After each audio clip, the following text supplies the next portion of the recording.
Welcome, welcome, everyone.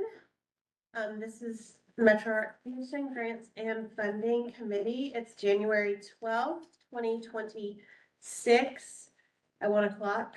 And I'm wondering, could we do a roll call just so it's on the record?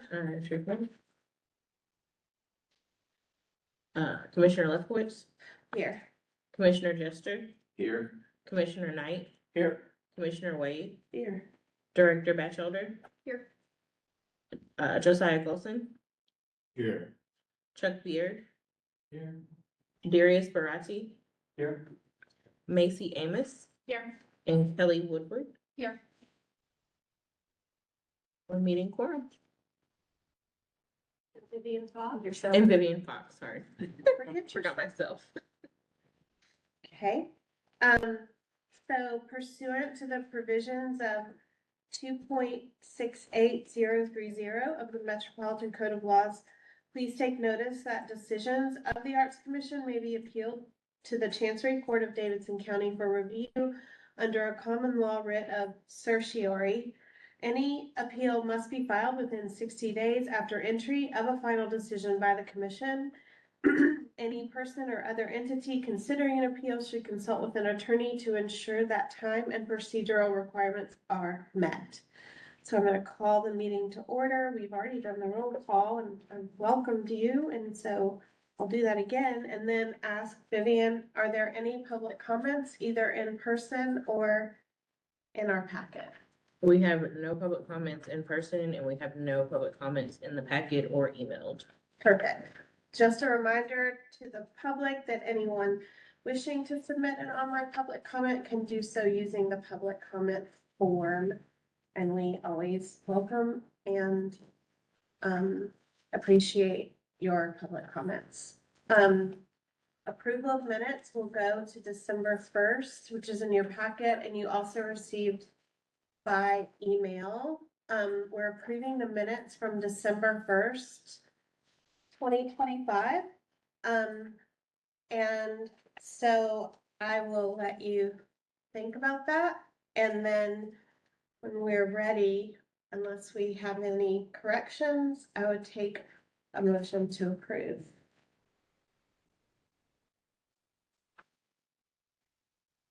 I move we approve the minutes. Second.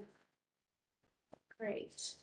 All in favor of approving? Aye. Opposed? Abstaining? Great, thank you so much. Those minutes are approved. And now we move into the part of our agenda. So we have first, for our discussion items, staff report. And it looks like the first thing we're going to do is talk about our CALN, Community Arts Leaders of Nashville, a report. Ashley, do you want to start or Josiah? Yeah, so we thought we could just provide a brief update on what's happened since our last meeting, which was when we were approving the host sites. So Josiah, do you want to just add kind of matching and what's on the horizon for Sure. this month? Yeah, so this week, we're happy to announce that we'll be hosting the orientations for the 8 participating organizations that will participate as host sites, where students will be working, 1 student matched to each organization. So we'll have an orientation for them this week, as well as an orientation for the 8 students who will be working as interns throughout the spring. All 8 students are currently enrolled in undergraduate programs in local colleges or colleges in the Middle Tennessee area. And the actual internships will commence at the beginning of the month of February and run through the second week of May. So we'll be just going over all of the details, making sure they're set up and prepared throughout this month. to be able to hit the ground running, and just be able to go full speed ahead, in February. One other thing that we are finalizing is, the pairing of mentors to students. Mentors, in the program work, with students independently of the organizations. They don't actually work at the host sites, but they're rather local artists or arts workers or arts administrators who are paired with the students to help them connect with the larger arts ecosystem and to just learn more skills and to gain experience and to gain insight as the students work to develop their careers and interests. So again, we'll be preparing throughout this month for the internships to actually begin in February.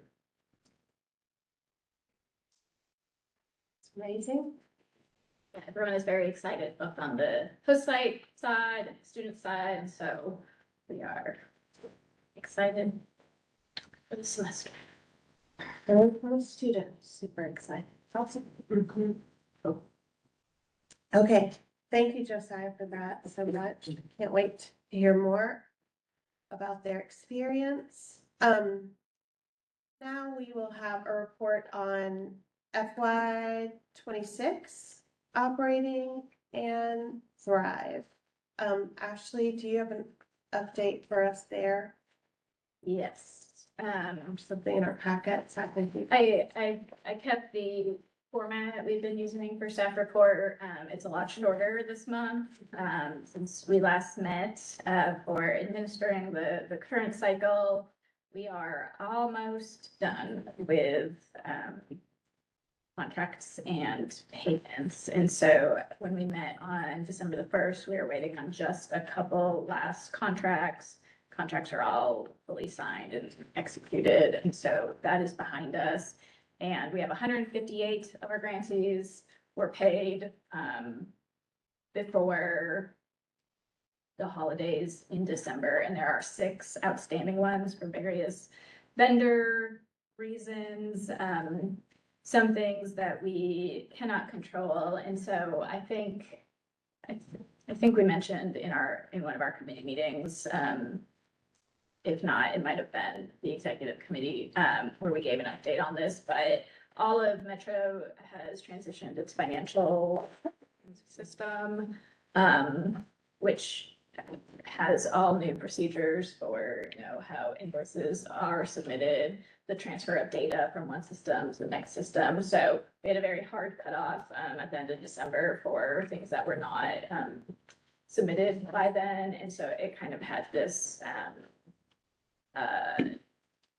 period where we could not process things. And so last week we've had to focus on just kind of, readjusting some of the instructions that we give grantees who are still working on getting set up in the vendor system, since we're now in an entirely new system. So it's been a very big lift for all of Metro. And then, as it trickles down to the changes that we need to make at the department level as well. So all that to say, that is very much outside of our control.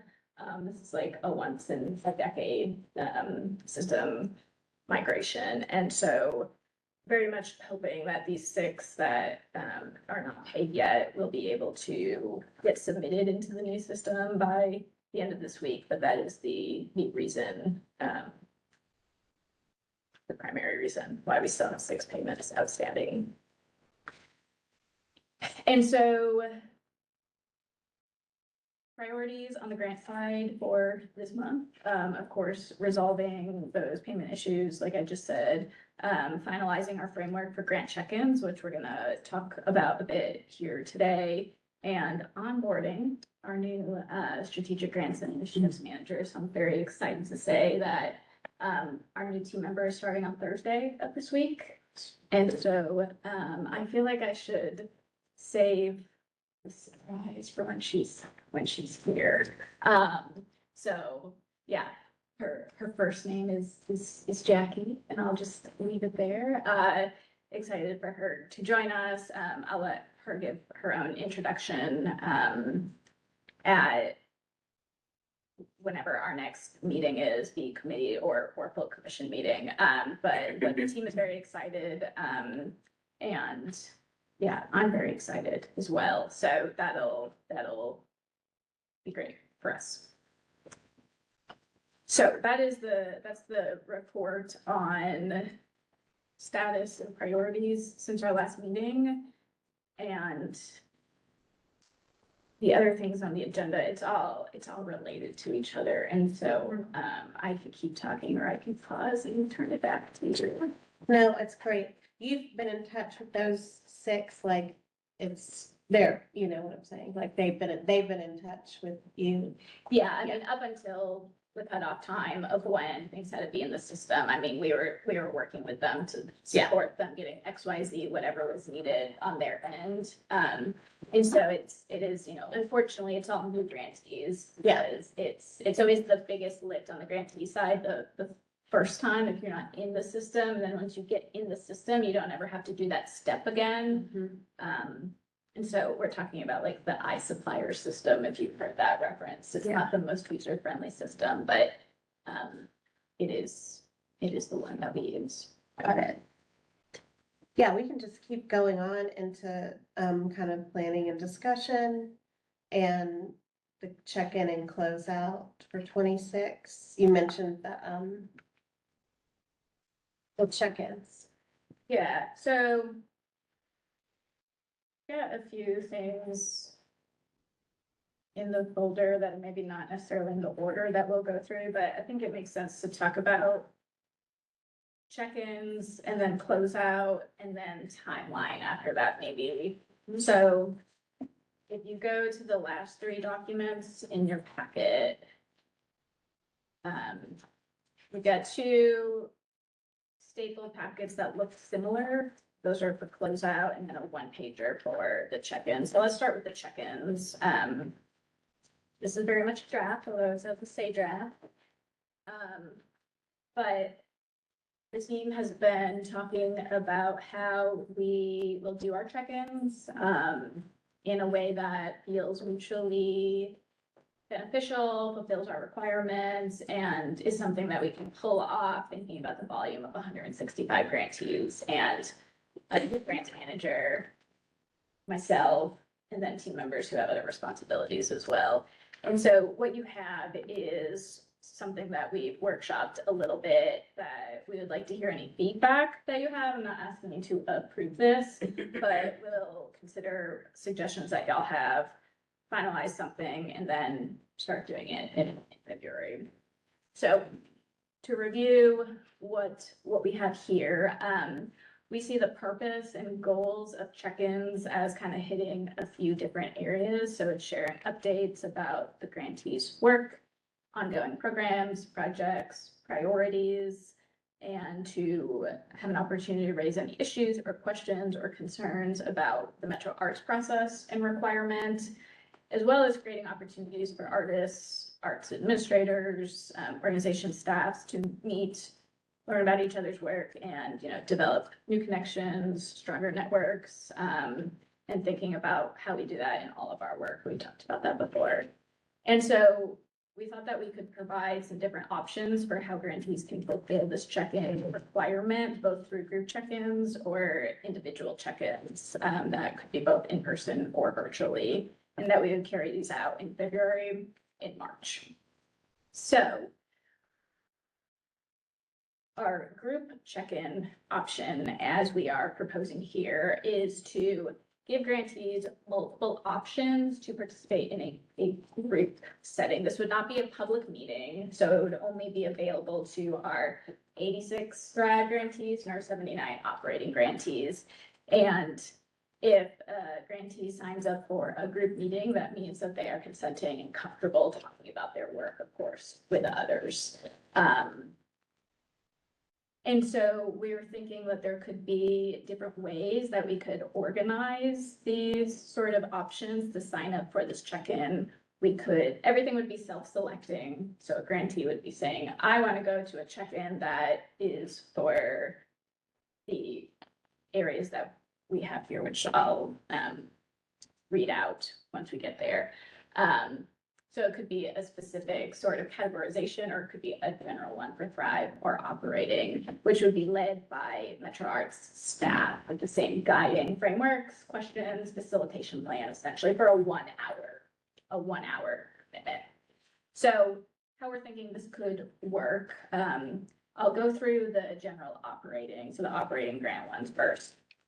A group check-in could look like all grantees receive this information that says, you know, sign up for this check-in that's for mid-sized and large organizations. If you identify as that, if you are that, you can sign up for that one. Or we could offer options based on discipline, so performing arts. We know that we have a large volume of grantees that are primarily in that discipline.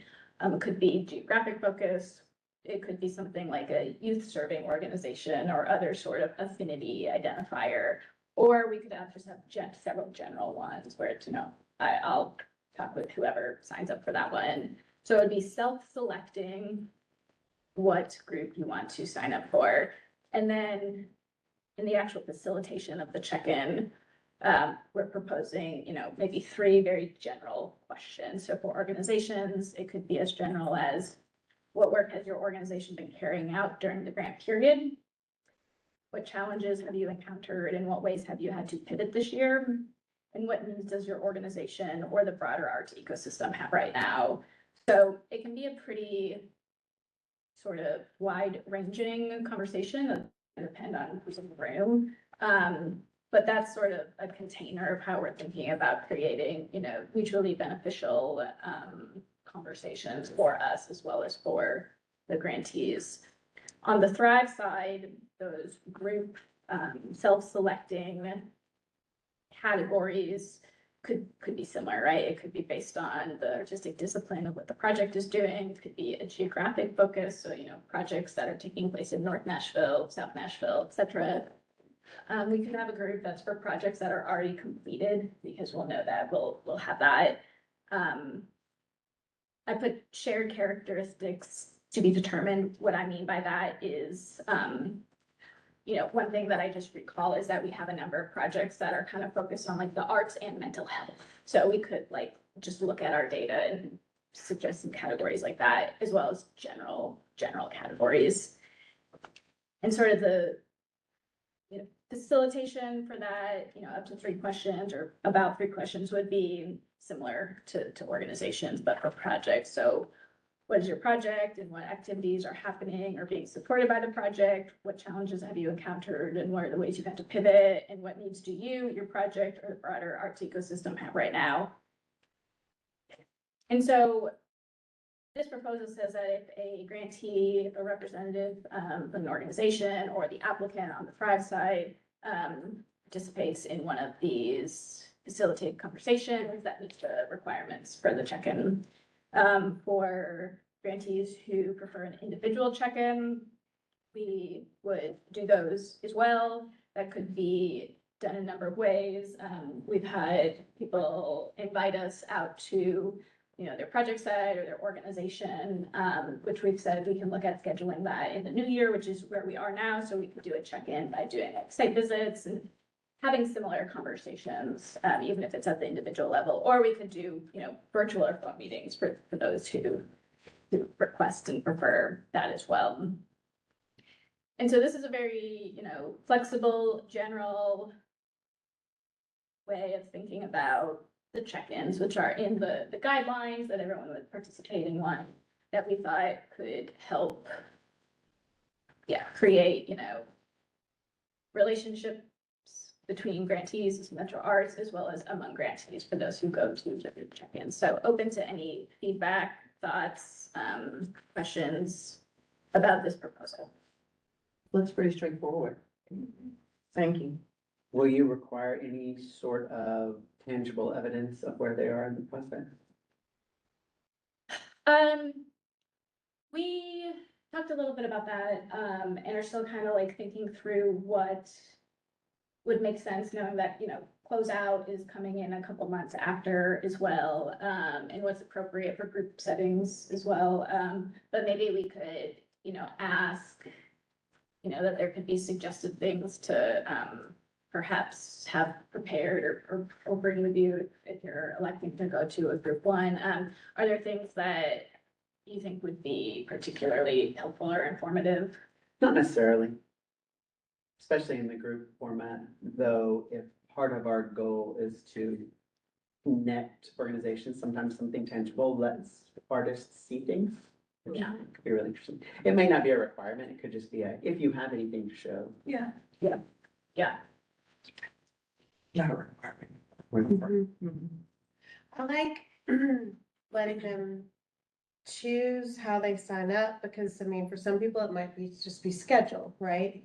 But then thinking about wanting to be with similar types of organizations, I also think it's interesting to be with different types of organizations, you know, and that can be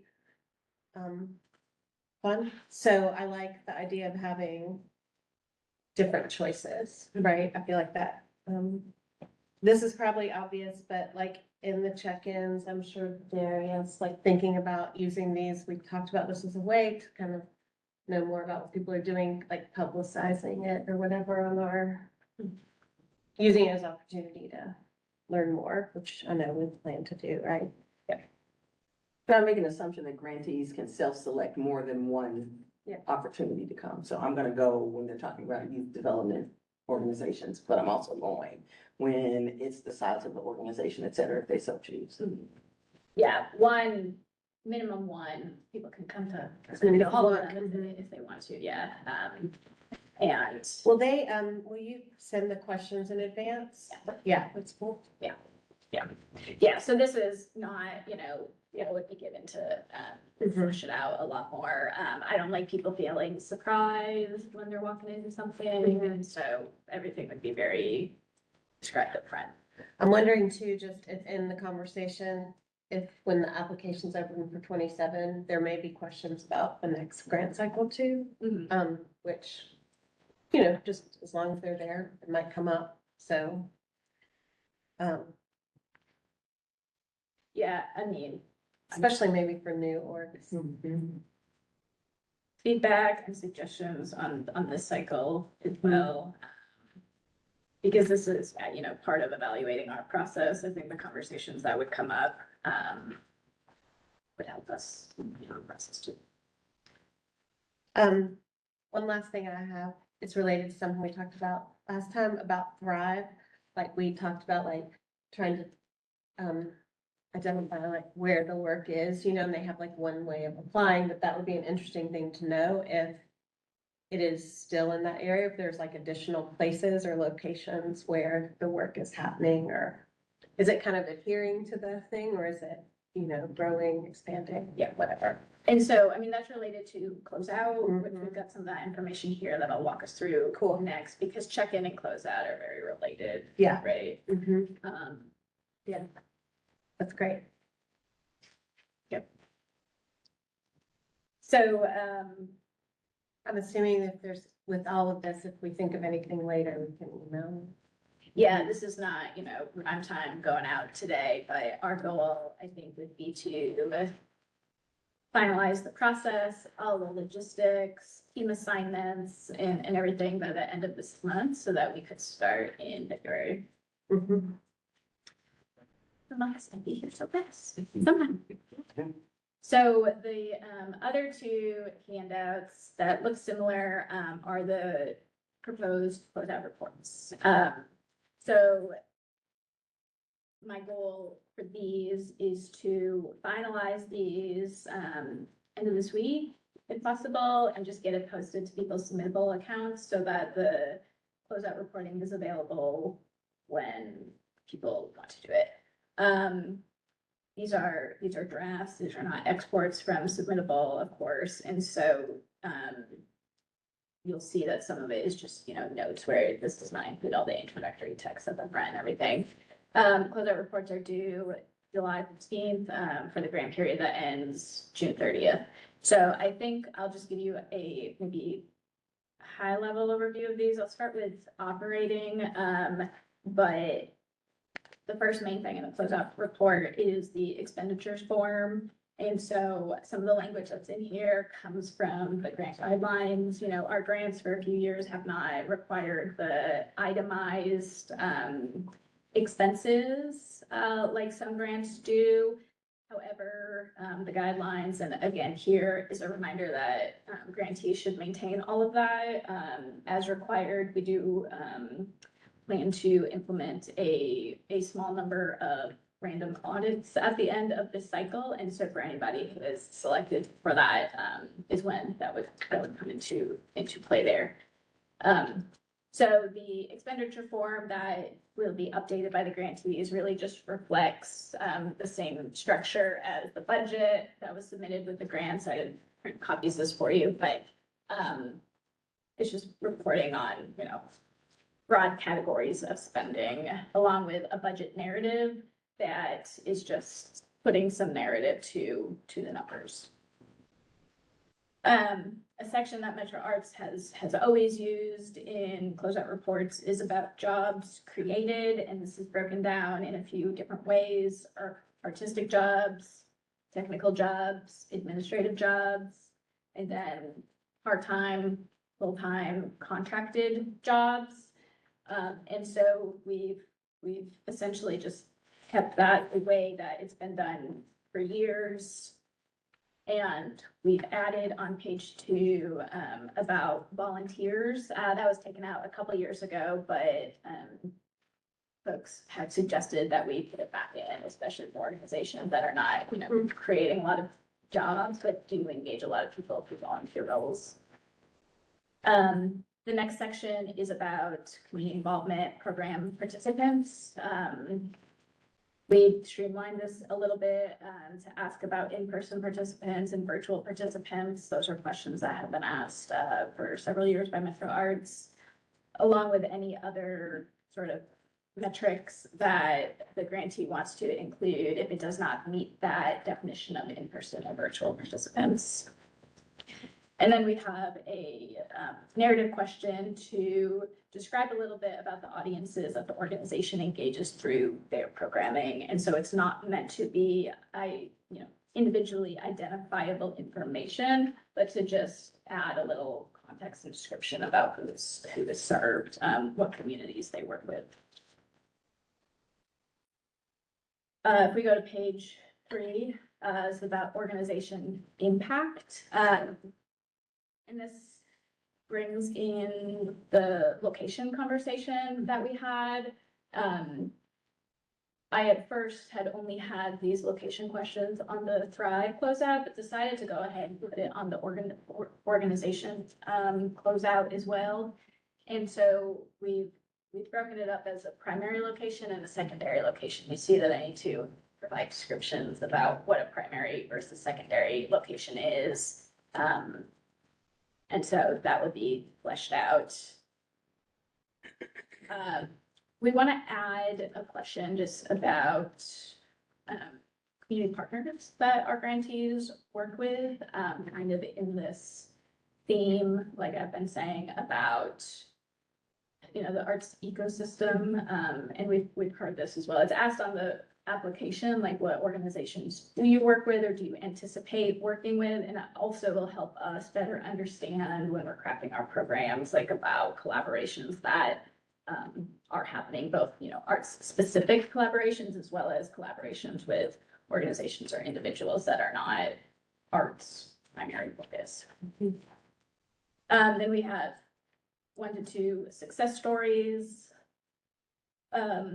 A question which has always been asked, but we tweaked and clarified the language a little bit. What types of challenges has your organization faced during the grant period? So that's a general question for organizations. And then we asked, what is unique about your organization's work that would be absent or missing if your organization and programming was not available to the communities that you serve? And then we ask for up to 5 photos and just information that we want about photos, and then some optional feedback to Metro Arts about how we can improve our process. And then we're going to add a question, which is just a highlighted note right now, that asks for if the grantee is interested in in being contacted to, if we get contacted by like the media or policymakers and that type of thing. So that's the operating closeout draft. Can I ask a question about community partners? Yes. I'm assuming that's just like everything. Like you said, you mentioned other arts work, other nonprofits, it could be individuals, it could be companies, it could be institutions, it could be university, it could be all kinds of stuff. I'm just about everything. Well, Or are you more interested in narrowing? what do you think? Or anybody? I think everybody. I do. Because the reach becomes farther. And there are things then that we, as an arts organization or other orgs that are working, don't even necessarily think about as a way that their programming and things can get out into the community, so I wouldn't necessarily limit it. Now, I'm not talking about who's your vendor for toilet paper in your building, not that. But, I mean, the things that relate to what's happening. Yeah, that was something that we talked about a little bit, and you see, I could add the definition of how we provide guidance on how expansive to include that. Did I cut you off? No, Okay. just, toilet paper providers are important too. Well, but we don't like the, like if there's like a social enterprise or like a restaurant that partners with a, like some theater companies might partner with the restaurant for like before whatever the show kind of things or, so just all kinds of stuff like that does, as you said, kind of indicate. Support art. Yeah. I'd say I'm Commissioner Wade, but I'd rather have too much rather than Not, Yeah, I like to ask myself, why are we asking this, right? When I'm like putting questions for me to answer. I think it's reach. That's operating Thrive has a lot of similarities, and so I'll just, the expense form is the same structure. The expense form is a little bit different, just because it allows the uses of, the grant funds. There'll be some slight variation between those with corresponding supporting documents, for the job section, because, Thrive grants do not allow for salaries of organizations, but contracts and professional services. This part is a lot more simple where it's not, was it a full-time job or a part-time job or a contract job? Because for Thrive, it would all be contracted professional services. But it's in the same three categories: artistic, technical, or administrative, contracted work. We have the same question about engaging volunteers. We have the same questions about in-person participants, virtual participants, and any other way that they measure or think about audiences that they're reaching and engaging. And then for the project impact, similar intent of the questions, but they're written a little different for project grants versus operating grants. So the first one is, what were the goals and purpose of the project? With a note that says you may restate information in the original application. So just basically, what did you set out to do, right? We have the same questions about primary location and a secondary location. Still kind of thinking about the best way to ask that, especially thinking about secondary locations. The intent's not to have to answer, a row of questions about 20 different places that you might have gone in a year, right? So we're still working the best way to ask that, but based on our conversation last year about improving how we're collecting information about location. Same question about community partners. And then the next question says, please provide a description of what was accomplished through the project and how you evaluated its success. So, what did you do? 1 to 2 success stories, same question that's on the operating side. Similar question again, what barriers and challenges did you face in, I see my own typo there, in your project work during grant period? And then, do you plan to, or could you see this project continuing after the grant period ends? If yes, how? We know that some projects are, maybe one and done or specific to something that's only happening once. And we know that others may continue in the same way or evolve into something else. And so I think that also helps us better understand the nature of some projects when we think about repeat grantees on the Thrive side. And then same question about uploading photographs and the optional feedbacks at the end. So that is the bulk of our planned closeout plans. And so we've now talked about check-ins and closeout. They're related. And in 6 months from now, we would have done all of these. So do we feel like there's other information that we want to be able to engage with our grantees about that's not included in either of these strategies? One thing I'm wondering for Thrive is if it would be helpful because it's project. And I don't feel the same about operating just because it's not as much program, but is there a value maybe like when you talk about what you accomplished to also like provide key dates of the programming that the programming happened? The reason I say that is I would just, like, for some people, it'd just be like one event, for some people it would be multiple, but that would just be interesting for me to see and to know, like, in terms of planning. Of course, projects are different every year, but, like, for example, is everything kind of happening in the spring?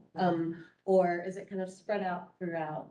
I don't know, because it kind of goes with that description. You could even say like, including key dates or something. I'm not asking for a whole timeline in them, but like thinking about those public or project activities. I would just be curious to see that. Yeah, that's my only thought for.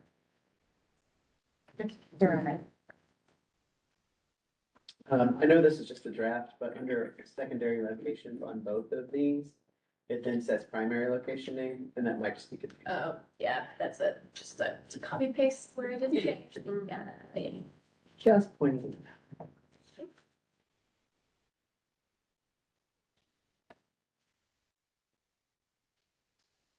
And there's like a council district lookup tool, right? Yeah, Mm-hmm. so that will be provided in a link. Mm-hmm.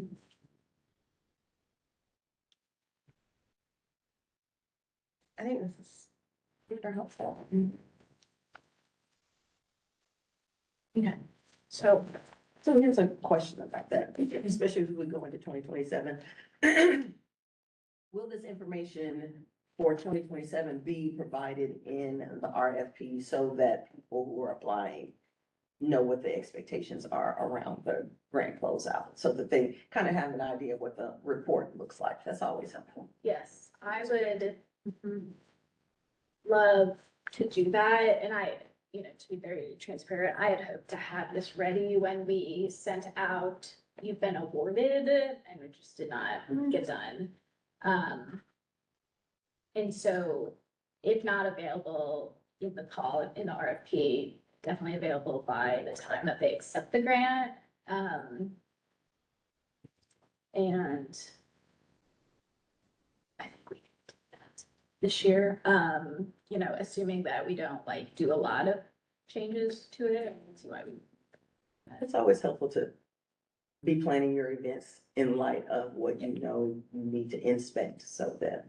Yeah, it also indicates values or what's important to us, which may actually be helpful for them in writing and applying, like I always look at everything, right? Because I'm like, oh, this tells me what they think is important or, offers clues, so. Yeah.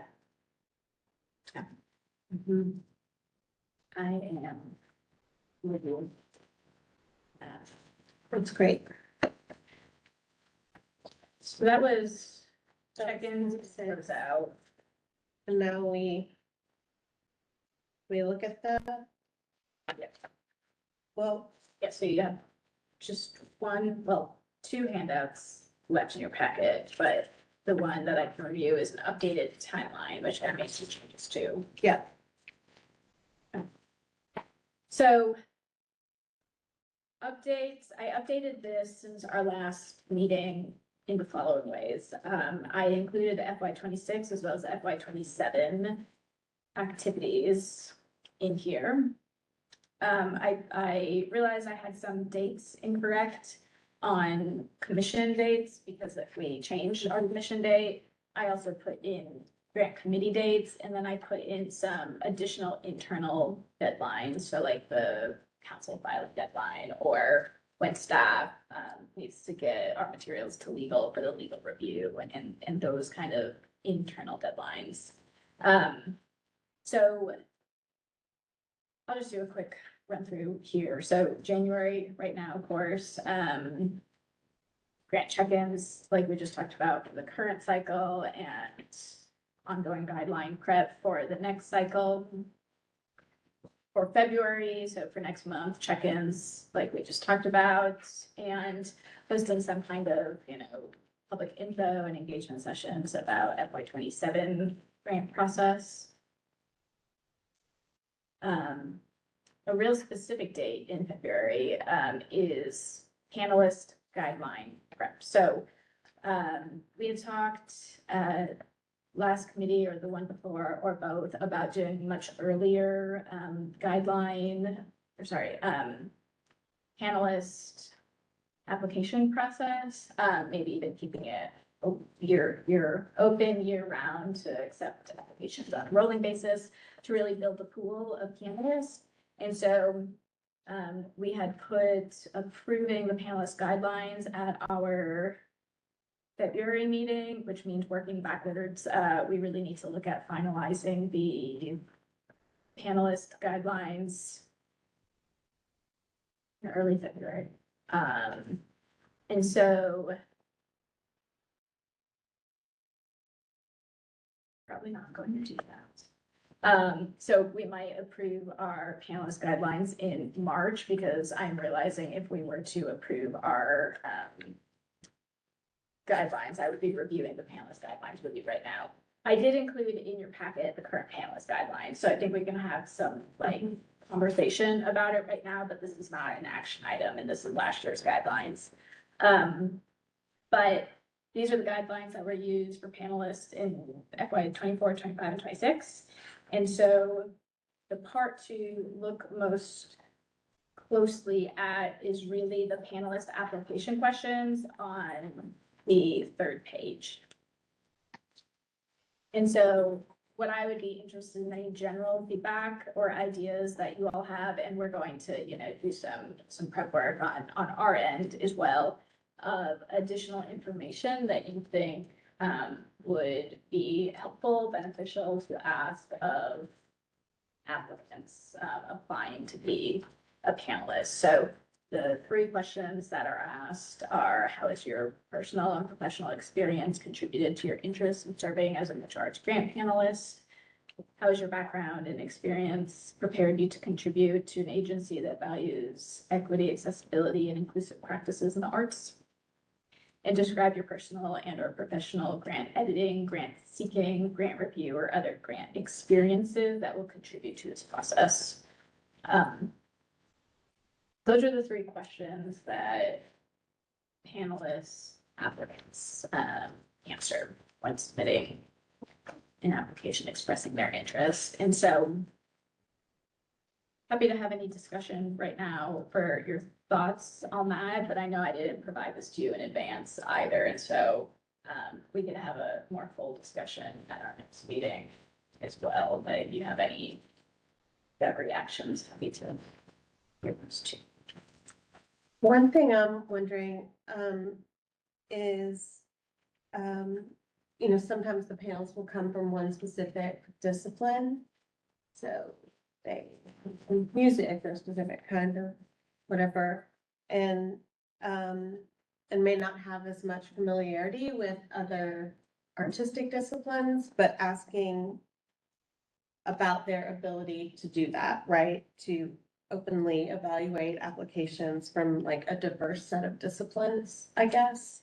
Um, On the merits of the actual application. on the merits of that, exactly, on the merits of the application. And so that's probably less a question than a statement. that Yeah, the expectation is. Sure. Yeah. Cause you know, that's the thing about evaluating organizations by size, you'll have all kinds and you have that kind of stance of openness, and as you said, like, according to the rubric. Yeah, and I think that, right now it asks, the way that the application is set up, it's submittable, of course, it's, I want to do Thrive only, operating only, or I would do either. We could have some, maybe one, maybe two questions that are just for those specific Thrive, if it's Thrive only or operating only, if that's helpful. And we'll do some work on our side to bring you back some ideas, for how to edit this, but I just wanted to raise this as our first action item for this new cycle. So that means. This is it's related to the panelist question, but, do we anticipate that there's a possibility of having more panelists this time per panel? Yeah, we just have to budget for it. Yeah. Yeah, we'd have to go get a contract amendment for our contract with Submittable, our vendor, which is possible. And then we just need to budget in the stipend. Right. And then, this occurred to me too, I was just thinking, could someone apply to be a panelist for both Thrive and operating? Seems like a lot of work, but like if I don't know, But happening simultaneously, right? were they? I thought they were. The review period, so, applications were assigned at the same, it was on different days, but it was Thrive on one day, operating on another day. So technically they would have been more work, but whatever. I don't know about that. I was just thinking about like if there are challenges with finding people and we have good people who would be open to wanting to do both, would we allow it? I mean, kind of across the board feedback from both types of panels was when you increase the number of applications to review, like it is inverse relationship. Too many leads to a worse process, right? And so I would be hesitant of. Yeah. So I mean, the hard part on this is we're designing the panelist framework and criteria and retainer without knowing what our application numbers are. Yeah, absolutely.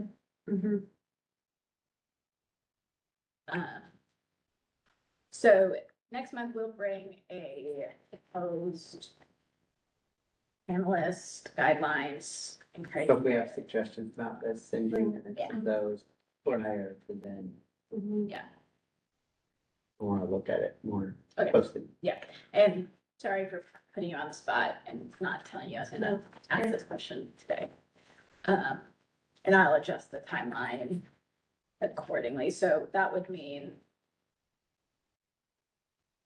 panel applications, assuming we approve something in March, would open following March 25th, which is still a long runway before the panels. Okay, so those February action items for panelists, guidelines, committee, commission, and panelist applications will just be adjusted accordingly to be in March. That doesn't really change the rest of the timeline, I don't think. Okay. So yeah, grants committee on March 16th would be, panel recommendations, commission meeting on March 25th, panel approval.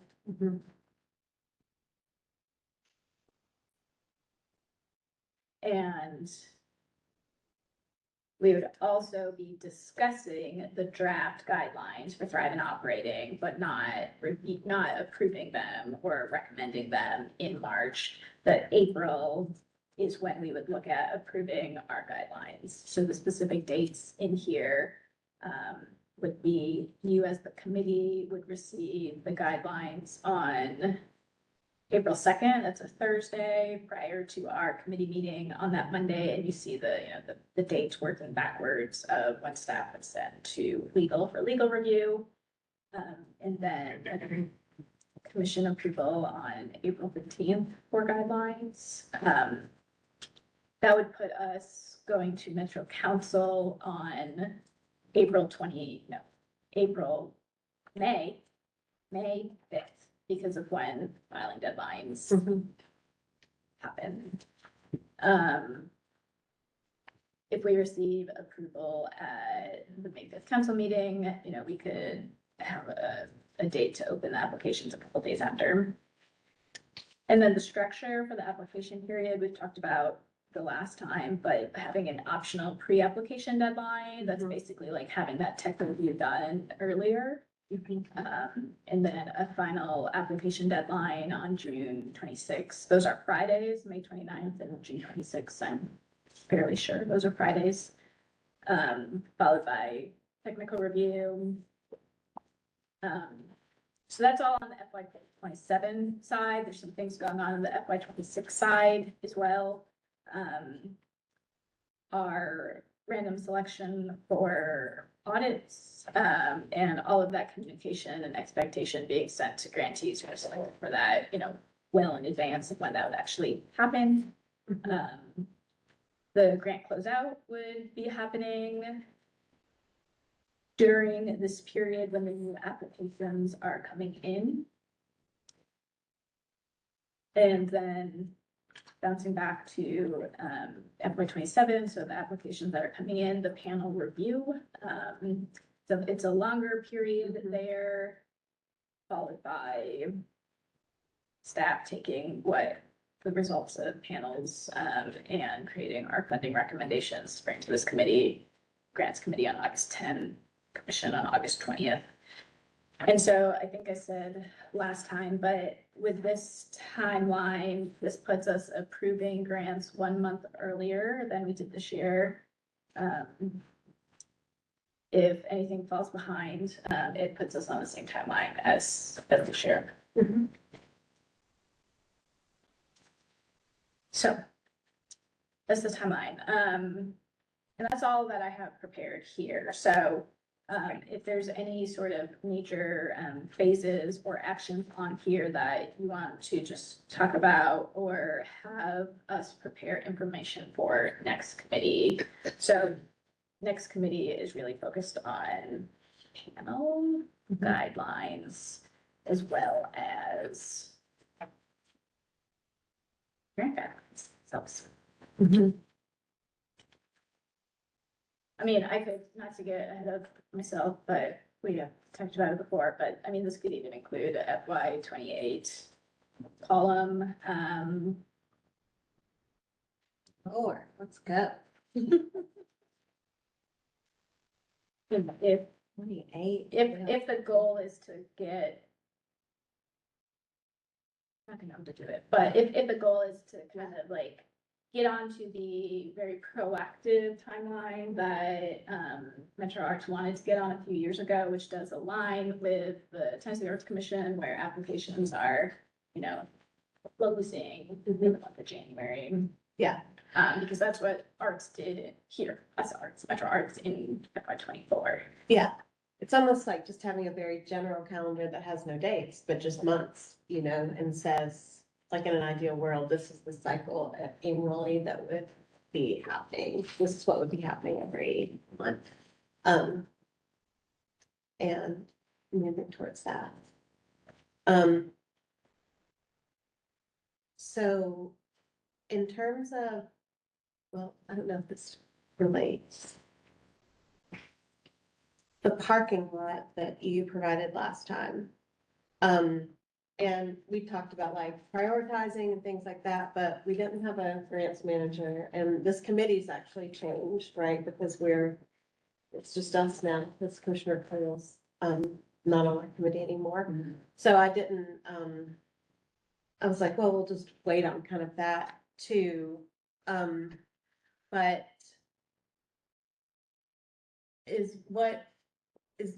what's the status of the parking lot? Like in terms of what would be helpful for the staff in terms of us giving feedback or supporting, or is it just kind of, do you feel like it will kind of organically, as we look at these things kind of come up, the things that are in our parking lot? So I have that if anybody wants. Raise your hand if you want a copy. I did, I forgot one. Brought 5 copies. Yeah, how many copies? I brought a couple for each of you. Okay, good.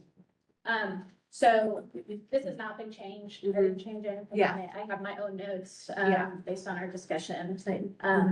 But this is the same exact document that you had at last committee meeting. So I think what we can do for the February committee meeting is take the current guidelines and just go, you know, in red lines, so you see the additions that we're adding, the things that I know staff are going to do, the areas Mhm. where I indicated throughout this, like we need more clarity around X, Y, Z. We need to include this kind of information or that Yeah. kind of information.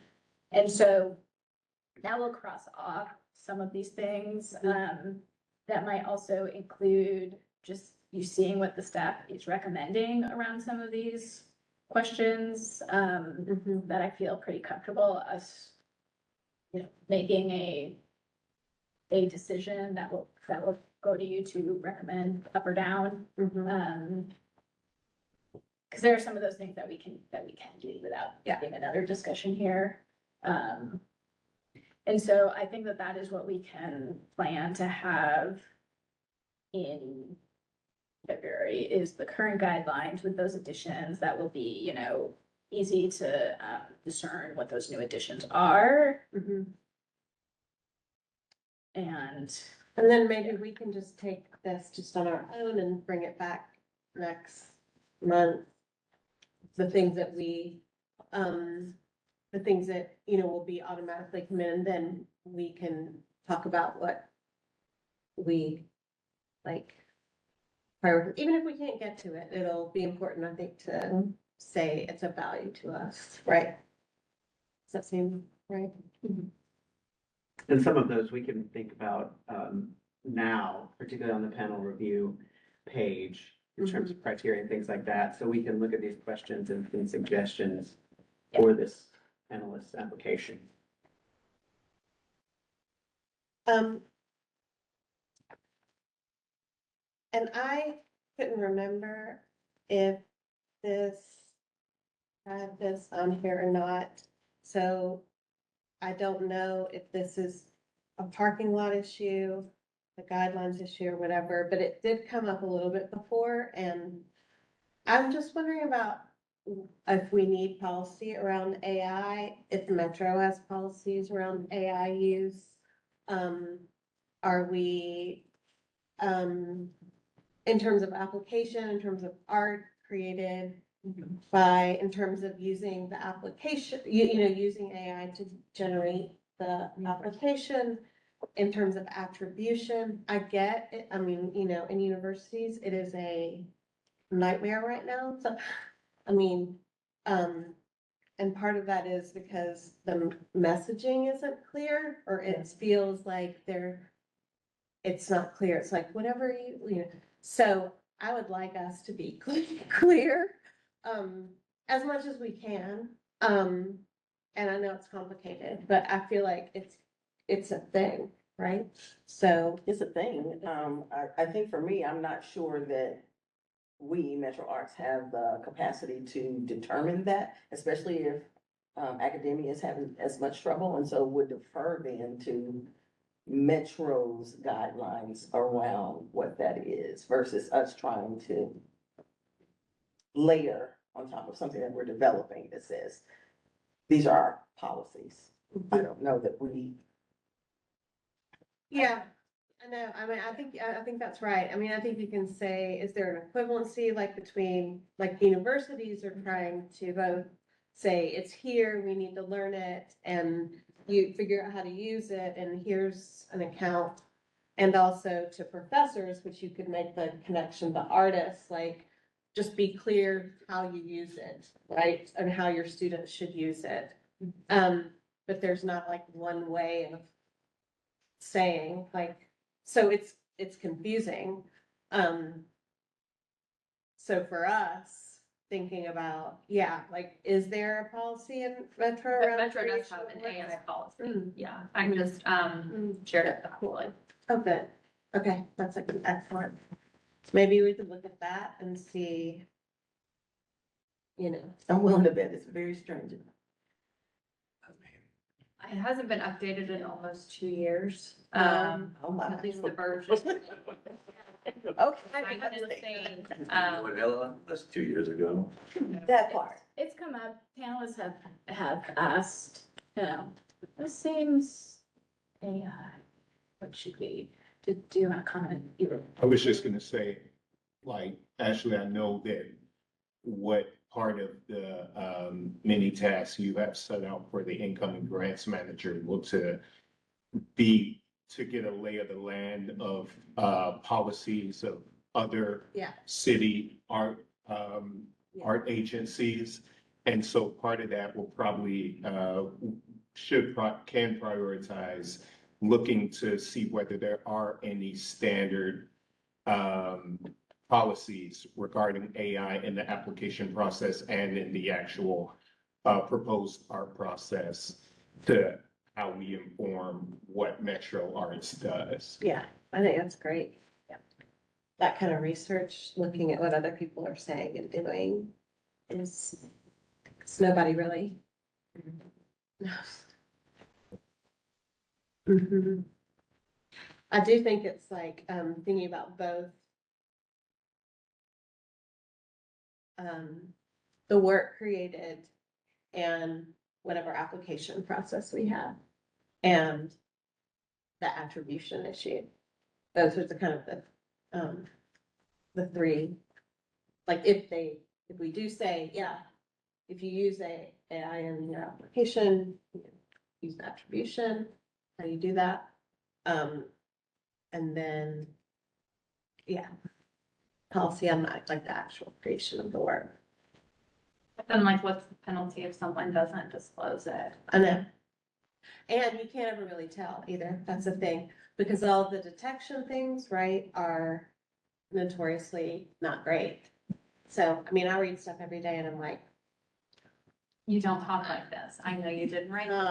yeah, but I don't trust the thing, so I've got to, so I don't want us to turn into a monitoring thing, but it's more just like a statement of, Integrity, yeah, integrity. Mhm. which we don't have. We measure it for, but Yeah. we make the statement. Yeah, That's probably about the extent of what we can. yeah. Yeah.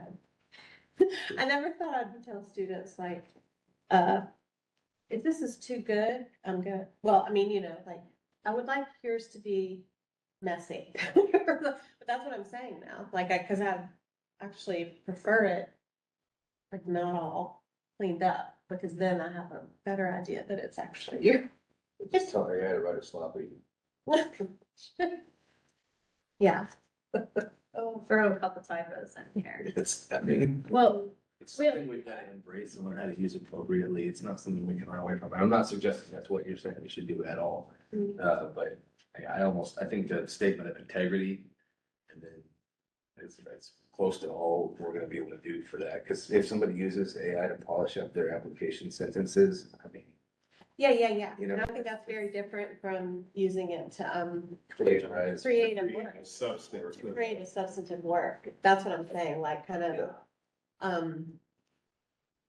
But even then, I read a story a couple months ago about an artist who won an art show, and then it was created quite a bit of outrage because he won the art show, and turns out it was AI generated. Questioning about it, what's the difference between your 10,000 brush strokes and my 10,000 AI inputs? Like, so it's like, I'm not saying that I'm not saying that we should be advocating that. I'm just saying that's a battle we're gonna have to probably learn to embrace from an integrous standpoint and not run away from. Yeah, I mean, in some ways, like the way I talk about it with students is about process. Like the process of creating the piece and like, is there an equivalency between the prompts and the 10,000 brush strokes or? Yeah, I don't know. We're not, No, like the equivalency is different. It's just things are changing. yeah, We'll- we'll get it Still do sorted. some research. But it'll be imperfect, which is fine. I think I just like the idea of addressing it. Like having it, let's just thinking about it, because everybody else is thinking about it, and I think Josiah, you're right. I think like, having the grants manager, as I know you talked about this too, actually like do that kind of policy research, right, and what other people are doing. That's good. I wonder if there's even a group or something of, there are like a lot of, groups of professors or groups of people who are being really affected, who come together and have conversations about it. Well, I wonder if it's like reaching out to the Agencies. arts organization in, say, a place like Austin, where they have adopted this stuff even more heavily than we have so far, and seeing if they've addressed this yet too. But there are national organizations too, Yeah. arts. It's certainly a gap of information. I think it's right to ask about it and think about it because, it's not just one panelist that, like, I remember, a small number of panelists asking about it and what is Metro's position? Yeah. with that. So Yeah, certainly gap of information and we can see what we can do about developing something. So I'll send a follow-up email tomorrow, to committee members.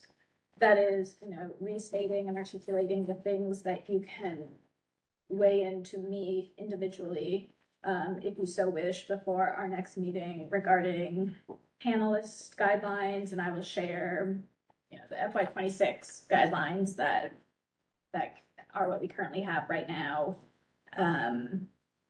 Along with the parking lot document, just so you have it again, fresh in your inbox. And feel free to reach out however is best for you. If you wanna, get on the phone and just tell me stuff and I can write notes, or if you wanna send me written comments or anything different from that as well. And I'll update the timeline, to reflect that March being when we take action on panel guidelines. perfect. And at that point, I might have other things that I add into the timeline, of course, as well. It's great. Thank you all so much for this. This is great work and, I just really feel good about where all of it is and I'm excited for the new grants. Manager, I feel like we have a good foundation for them. And do we have any other new or old business? I mentioned the AI, which was my only thought about. It was kind of a mixture of that, but that was the only thing I had. I was just gonna say, February 9th is the next meeting, same room, same time. Everyone should have that invitation. If not, let me know. February 9th. Any other? Fast. I guess that's right. Okay, well then I would, say, what do I do? I'll take a motion to go. Adjourn? Adjourn. Okay.